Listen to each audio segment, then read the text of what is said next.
Okay, so today I want to share how I make our homemade bread that I make one day every week that sets us up to have homemade bread for the entire week.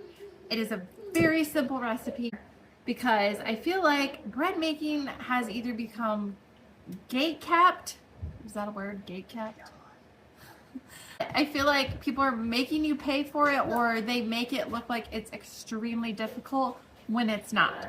So I'm going to show you how I make our bread for 1 week worth. What I do is I end up making 4 loaves for the entire week, and then I freeze 2 of those loaves and just pull them out of the freezer as we need them. So like I said, it sets us up for the entire week. I only have to do this once, and the actual making time doesn't take that much time at all. The longest part of this process is literally just the rise time and the bake time. Rise time is only an hour for the 4 loaves because I can just make one, and then as I'm making the other one sits, yada yada, and they sit for about an hour. And then the longest part for me is the baking, just because I only have 2 loaf pans, so I have to do them in 2 batches. So 45 minutes each, which still isn't that bad. But just the making it stuff takes like 15 minutes. So it's really not that difficult. Okay, so let's get started. For this recipe, you're gonna need 11 cups of flour. This makes 2 loaves. So in total, you'll need 22 cups, but just do it in 2 batches. It's so much easier. You can use all-purpose flour, bread flour, whole wheat flour. I personally mill our own flour, which just takes it 1 step more. But you definitely don't have to for this recipe. But I use fresh milled, this is spelt. I've also used hard white wheat for my breads. So yeah, you have a lot of options for what you can use here. Then you'll want to add your yeast. Some people will proof their yeast, which is where you put it in a separate bowl and add warm water to it with your sweetener. I personally don't do that. It works just fine as long as I make sure that my water is warmer and I have my sweetener in there. So I don't have any problems with it, so I just add the yeast directly to my flour. Forgot to mention that you will need 4.5 teaspoons of yeast. I will put the recipe down below in the comments so that way you can go back and look. But next up, I add my salt, which I do 2 teaspoons. Next up is melted butter. This is 1 stick of butter, which is half of a cup.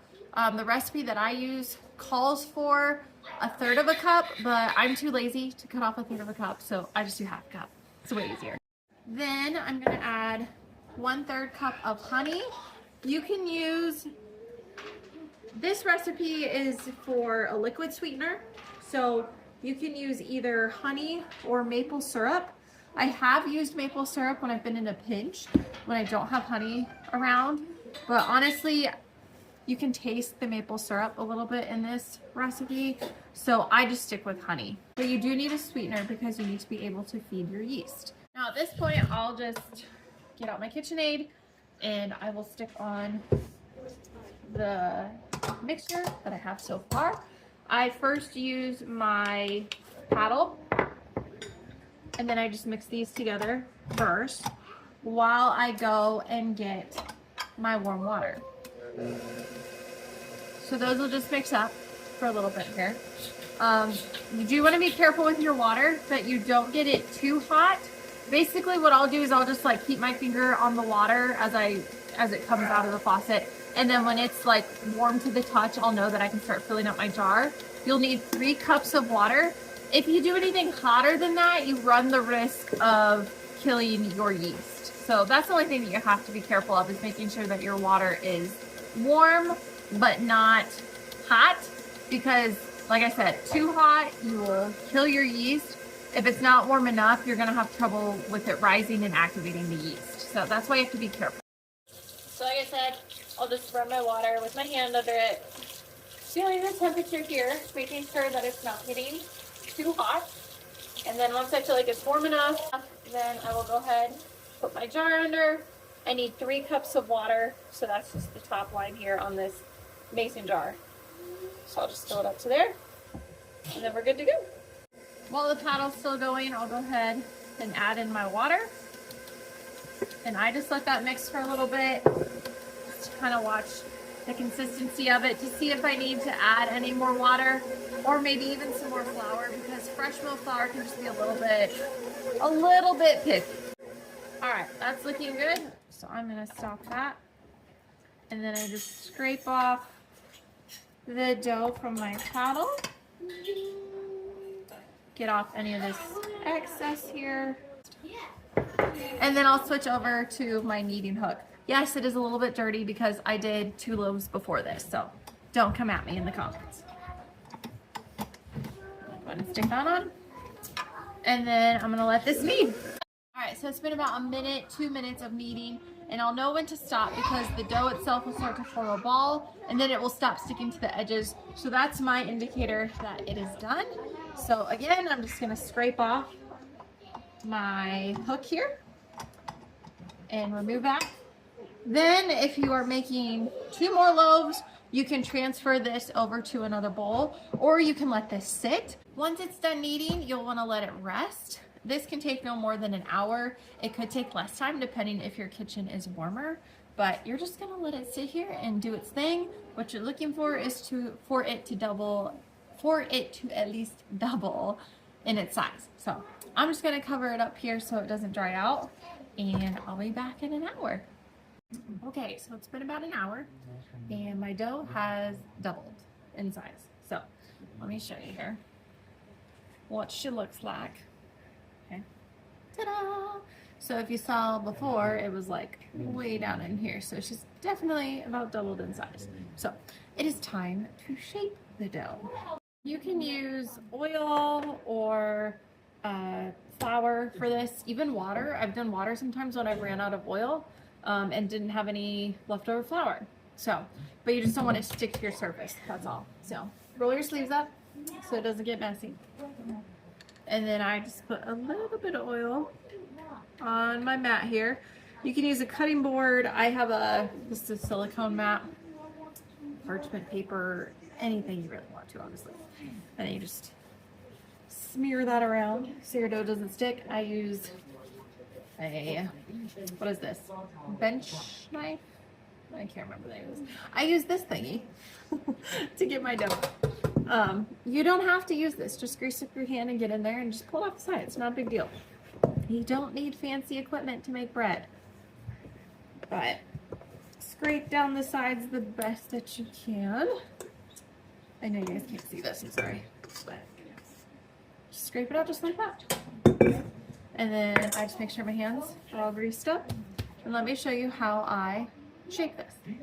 All right, so this is gonna make 2 loaves of bread. So first thing you wanna do is cut it in half. You don't need to make this complicated, just cut it in half. It's not hard. Take a bench knife. Is this that what it's called, a bench knife? I'm gonna have to go look that up. But roughly cut it in half, about the same size. If not, just take a little dough from the other one and get them roughly the same. You can move one of the other ones out of the way, doesn't matter. But this is how I shape my loaves. Nothing special. Okay. So I do have my pans over here. I just use cast iron loaf pans, and then I put a piece of parchment paper in there.